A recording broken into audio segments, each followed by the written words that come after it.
Ladies and gentlemen, what if I told you that behind every decision made on the world stage lies a powerful force, a force no different than the one that shapes your personal life? It's strategy, the art of choosing, balancing, and acting with precision. And today, we're going to lift the curtain on one of the most delicate, high-stakes balancing acts in modern international affairs. Every strategic alliance is a mirror of intent. What the U.S. supports reveals what it ultimately seeks. When a nation like the United States engages in foreign policy, particularly in complex regions like South Asia, it's not just making decisions based on the surface-level realities. It's expressing, often subtly, what it envisions for the future balance of power. These alliances, aid programs, military exercises, and economic deals, they are reflections of internal priorities, long-term goals, and unspoken values. The relationship the U.S. maintains with Pakistan is one such mirror. It speaks not only to the U.S. historical involvement in the region, but also to its strategic vision for controlling volatility and preserving influence in a nuclear-armed and economically pivotal zone. Pakistan, with its unique geographic placement bordering China, India, Iran, and Afghanistan, represents a critical node in regional power dynamics. It's not just an ally, it's a fulcrum. When the U.S. supports Pakistan, whether through military aid, intelligence collaboration, or economic relief, it isn't merely assisting a partner. It's investing in a position, a lever, one it can pull when the regional balance teeters. Each such move is an expression of calculated interest. It reflects the U.S. desire to maintain a foothold in a region threatened by extremism, economic instability, and Chinese expansion. But alliances are never about friendship in the purest form. They're about utility. This is a principle that resonates both in geopolitics and in personal growth. Whom you choose to support often reflects what you believe you need to maintain your position. In the same way an individual surrounds themselves with people who amplify their mission, nations form alliances with those who help advance their interests. When the U.S. continues to engage with Pakistan, despite deep-rooted concerns about terrorism, corruption, and political instability, it sends a clear message. It sees strategic value in Pakistan that outweighs the risks. That message, however, isn't just heard by Pakistan. It echoes loudly in New Delhi. India, a rising economic and military power, hears each one of these moves as a signal. The United States, by providing support to a nation that has historically been at odds with India, raises questions about where its true loyalty lies. But this isn't necessarily betrayal, it's strategy. And strategy, by its nature, is cold, calculated, and always leaning toward the future. This realization challenges India not to react emotionally, but to understand the deeper pattern of intent behind U.S. policy. The mirror of alliance reveals more than current behavior. It forecasts future direction. Every defense deal, intelligence cooperation, or diplomatic dialogue between the U.S. and Pakistan is a breadcrumb in a larger trail. The trail doesn't lead to the past. It points to the desired outcome. That outcome may be a counterbalance to China's influence, a managed peace in Afghanistan, or simply a way to maintain leverage over both India and Pakistan to prevent open conflict. Whatever the case, the message is clear. These actions are reflections of a broader intent that has nothing to do with sentiment and everything to do with power. This dynamic forces India to look inward, not outward. The response shouldn't be to demand loyalty or guarantees, but to understand the language of power and play it better. Just as a person who wants influence must first become influential from within, a nation must first master its own narrative, economy, and security architecture before expecting unwavering allegiance from global players. The U.S. is not inconsistent. It is focused. Its support is a tool, not a reward. Its alliances are fluid because its vision is long-term. The true test for India is to interpret these reflections accurately, to anticipate shifts, and to remain grounded in a strategy of its own. Because when the U.S. supports a nation like Pakistan, it's not about choosing sides. It's about choosing leverage. And leverage, once understood, becomes a powerful tool not just for survival, but for dominance in the long game of global influence. The U.S.-Pakistan relationship is not just military, it's a psychological investment in influence. At first glance, observers might see arms deals, training programs, or counterterrorism partnerships and conclude that the connection between Washington and Islamabad is defined by tangible assets. But beneath the surface lies something deeper, an enduring attempt by the United States to shape narratives, behaviors, and regional outcomes through psychological leverage. The military component is merely a visible expression of a larger, more intricate game, one that plays on perceptions, identity, and influence over the minds of both allies and adversaries. Pakistan has long been a complex player on the geopolitical chessboard. It's a nation entangled in internal instability, with military and civilian power constantly shifting in influence. For the United States, this makes Pakistan not just a partner, but a canvas, a place where psychological strategies can be applied to encourage desired actions while discouraging undesired alignments. The billions in aid, the intelligence sharing, the selective diplomatic praise or pressure, these are all tools to reinforce certain behaviors and condition responses. It's not simply about equipping Pakistan's military, it's about programming the direction of its loyalties and limiting its drift toward rival powers, particularly China. Psychological influence in the context of international relations often means maintaining ambiguity. The U.S. often leaves enough room in its support to create dependency while withholding full trust. It's a method of control that prevents any complete pivot away from American interests. This form of influence is far more subtle and enduring than any military presence. It is the strategic planting of expectations, fears, and hope in the leadership and institutions of another nation. In the case of Pakistan, it involves reinforcing the idea that the U.S. remains indispensable, both as a source of economic support and as a global legitimizer of power. This approach is not accidental. It is part of a wider doctrine of ensuring presence without permanence. By keeping nations like Pakistan tethered psychologically to its orbit, the U.S. can exert pressure without fully committing. The use of drone strikes followed by aid packages or harsh diplomatic statements followed by strategic cooperation represents a controlled application of psychological tension. It keeps Pakistan uncertain yet engaged. It keeps the ruling establishment looking westward for approval, validation, and resources. In this way, Pakistan becomes both a subject and a participant in a larger game of sustained influence. This has direct implications for India, which observes these psychological maneuvers with increasing scrutiny. While India seeks stability and mutual growth in the region, it also recognizes that American investments in Pakistan are not neutral. They condition Pakistan's behavior in ways that can create imbalance in South Asia's security dynamics. When the U.S. props up Pakistan with support, it indirectly emboldens Pakistan's military to maintain a posture of defiance toward India. The psychological safety net provided by American diplomacy allows Pakistan to take risks it might otherwise avoid.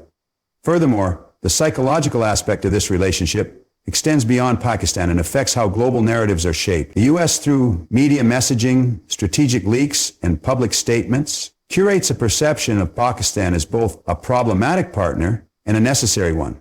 This duality serves its purpose. It sends a message to the global community that the U.S. is the only power capable of managing such contradictions. That perception reinforces its own influence, not just over Pakistan, but over the entire region. India, as a rising power, must recognize that in today's world, military strength is only one part of the equation.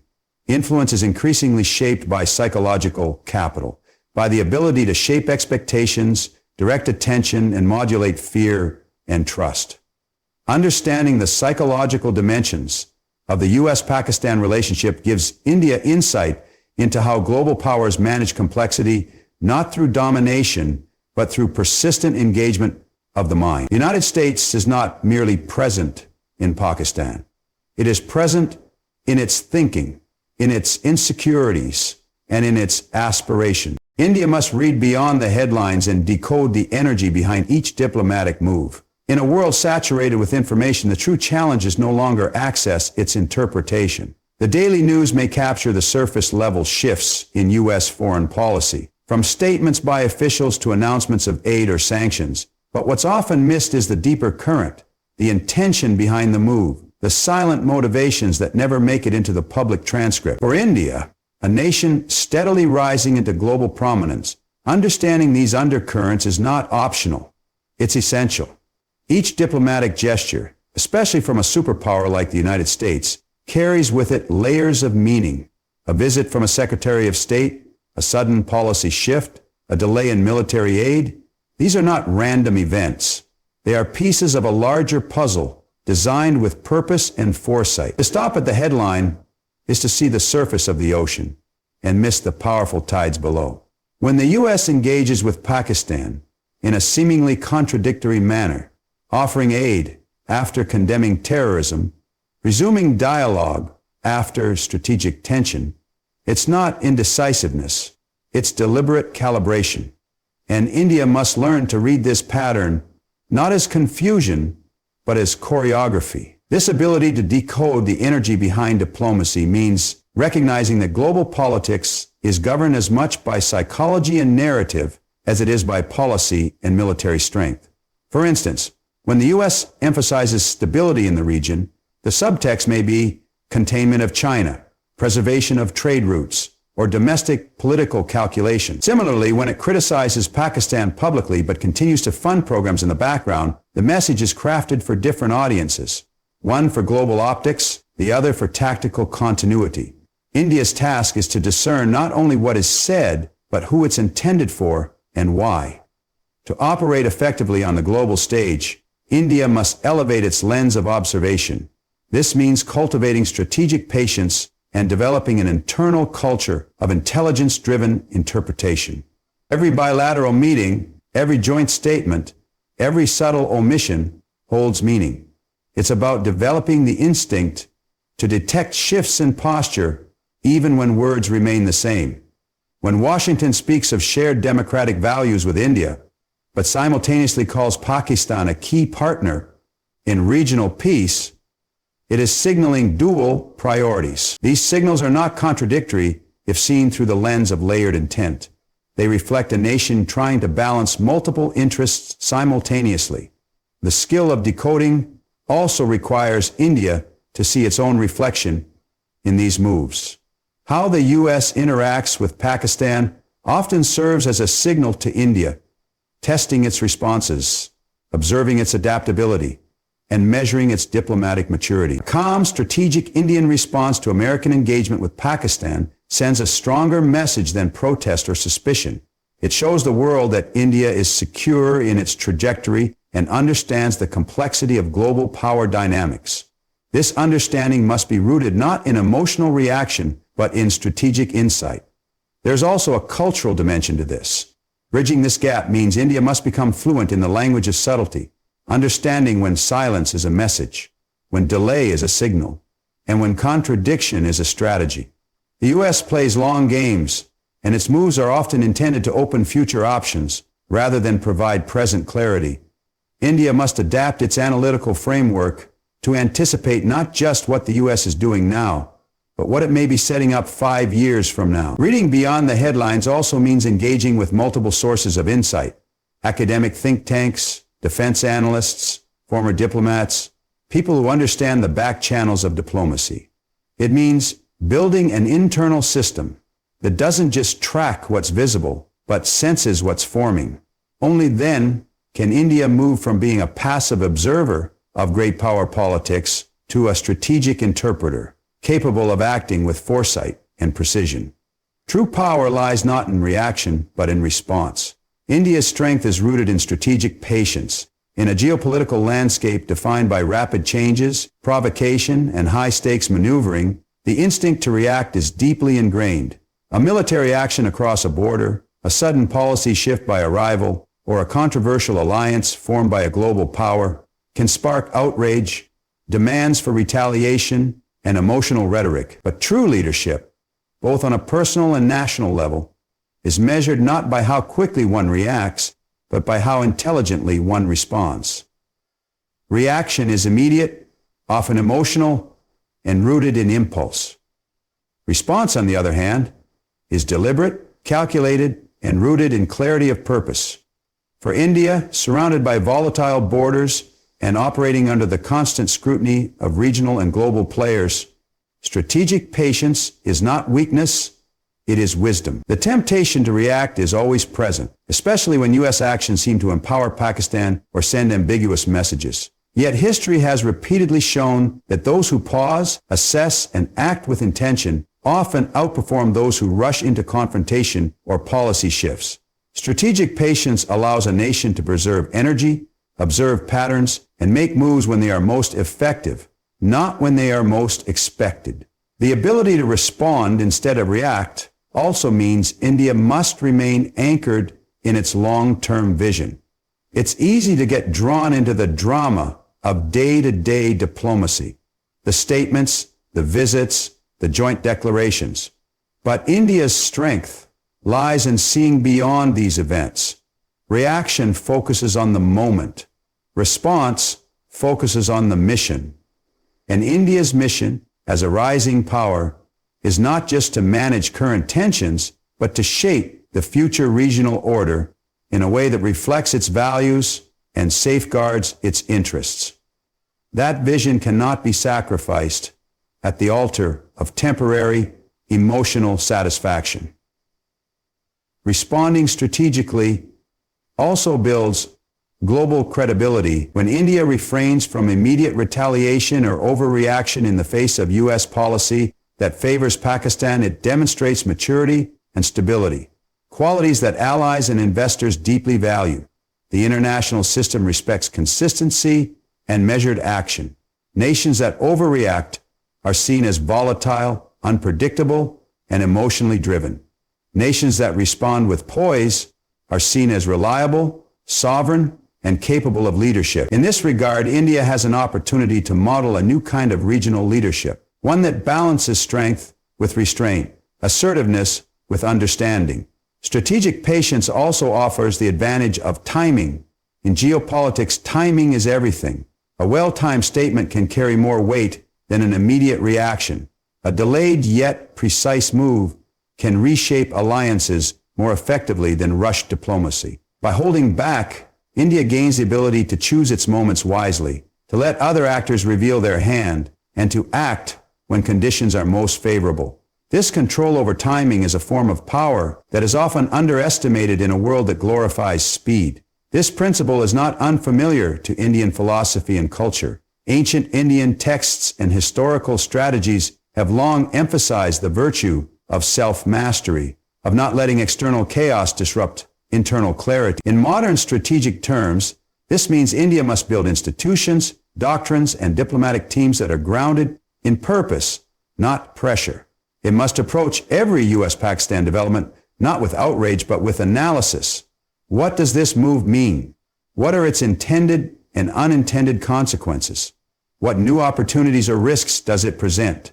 These are the questions that a responsive mindset engages with, as opposed to the reactive instinct to oppose, condemn, or retaliate. India's greatest advantage in this landscape may not be military dominance or economic clout alone. It may be its ability to wait when others rush, to observe when others assume, and to act only when the moment truly demands it. This is the power that comes not from might, but from mastery. And mastery, whether in foreign policy or personal development, always belongs to those who understand the power of a well-measured response. Balance is not weakness. It's the highest form of strength in a divided geopolitical arena. In international affairs, particularly in regions marked by historic rivalries and shifting alliances, balance is often misunderstood. It's mistaken for indecision or neutrality. But in truth, balance is a deliberate and disciplined stance that requires immense foresight, emotional control, and strategic intelligence. It is not the absence of preference, It is the presence of composure in the face of provocation, the ability to navigate opposing forces without becoming consumed by either.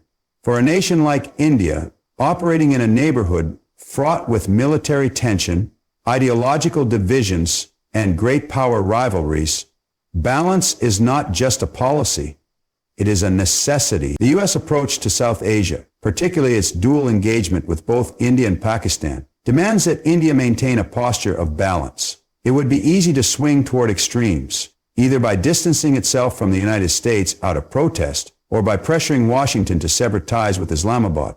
But such actions would undermine India's image as a stable, forward-thinking power. By holding its position firmly yet gracefully, India demonstrates that it does not define its policies in reaction to others, but in alignment with its own goals. Balance also enables India to protect its autonomy. In a world where nations are increasingly being drawn into binary choices, either aligning with the West or with emerging powers like China, India's capacity to remain strategically independent is a form of power that very few can afford. It allows India to engage with multiple actors, extract value from each relationship, and avoid becoming overly dependent on any single partner.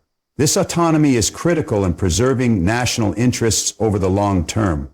The ability to say yes to cooperation while saying no to manipulation is the hallmark of sovereign strength. Maintaining balance in the geopolitical sphere is also reflective of internal coherence. A nation that can engage with rivals, critics, and allies alike without losing its direction displays an internal unity that is hard to destabilize. Balance is not just about foreign policy. It mirrors a country's internal strength, its political maturity, and the capacity of its institutions to operate without succumbing to populist pressures or emotional reactions. It is a reflection of a society that knows who it is, what it wants, and what it will not compromise on. India's long civilizational history has already equipped it with the philosophy of balance. The concept of dharma itself is rooted in harmony, knowing how to act rightly in each situation. Applied to foreign policy, this means knowing when to speak and when to remain silent, when to act and when to observe. As the U.S. continues its complex engagements in South Asia, often shifting its weight from one side to the other based on global calculations, India's ability to remain centered will be its greatest strategic asset. Balance also has a psychological impact. It unsettles adversaries who expect overreaction. It calms allies who seek reliability. It commands respect from observers who recognize the discipline it takes to resist extremes. In an increasingly polarized world, the country that can stay grounded while others tilt or fall becomes the center of gravity. India has the opportunity to become that center, not by opposing the movements around it, but by anchoring itself in purpose, clarity, and self-consciousness. The geopolitical arena rewards not just those who strike hardest, but those who stand firmest. Balance is often invisible in the short term, but its effects are undeniable over time. It creates space for dialogue when war seems imminent, for innovation when chaos threatens progress, and for influence when others are distracted by conflict. While others are drawn into cycles of retaliation and dependency, the balanced actor remains free to negotiate, to lead, to transform, and to endure. The United States operates with a long memory and a long game. But India must learn to see the same timeline if it is to assert itself with lasting impact.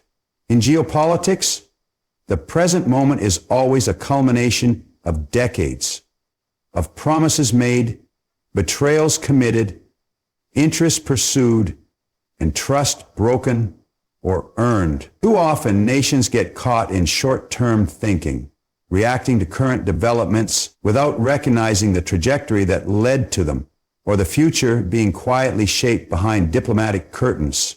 The USA, unlike many nations, does not move impulsively. Its policy toward South Asia, particularly toward Pakistan, is rooted in historical strategy, long-range planning, and a commitment to preserving influence in a region critical to its global objectives. India must understand that Washington's moves are rarely just about the moment. When it sustains military aid to Pakistan even after clear provocations, or continues to engage diplomatically despite public controversies, it is often trying to preserve a long-term asset, not win short-term approval. The United States sees Pakistan as a geopolitical pivot located next to Iran, China, Afghanistan, and India, and vital to its military logistics and counterterrorism architecture. India's frustration with this approach is understandable, but emotional responses to decades-old strategies will not change the calculus. What will change it is India demonstrating that it too can play the long game with discipline, vision, and foresight. Strategic longevity demands a mindset shift.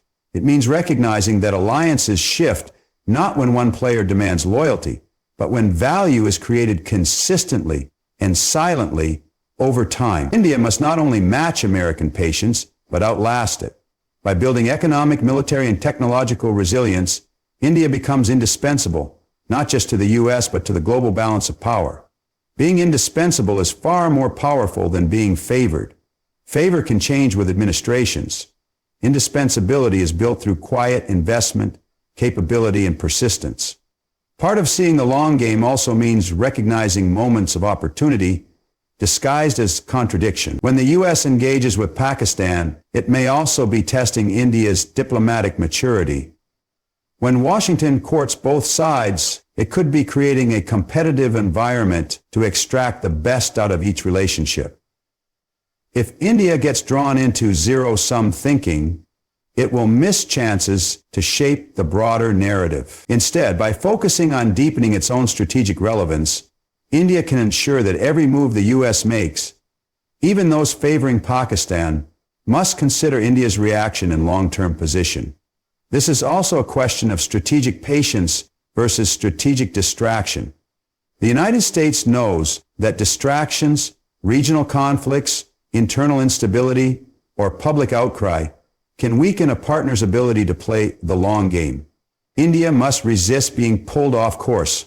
Each time it is provoked into a short-term reaction, it delays its long-term influence. But when it remains focused on strengthening its global partnerships, enhancing its domestic capacity, and setting its own terms for engagement, it slowly, steadily shifts the power dynamic. A long-term vision also requires building narratives that endure. The United States has mastered the art of narrative shaping, presenting itself as a global protector of democracy, a necessary peace broker, a responsible superpower. These narratives help justify its moves, even when they appear inconsistent. India, too, must tell its own story, not just of ancient heritage, but of emerging leadership, a story that speaks of restraint with strength, of pluralism with pride, of independence with responsibility. This narrative must be cultivated not just through government declarations, but through media, academia, diplomacy, and cultural exchange. In the end, playing the long game is not about staying passive. It is about playing moves that matter 10 years from now, not 10 minutes after a press conference. It's about letting others race while you run a marathon. It's about resisting. That is how nations shape history. Not by outshouting their rivals, but by outlasting them with purpose, strategy, and an unwavering sense of direction.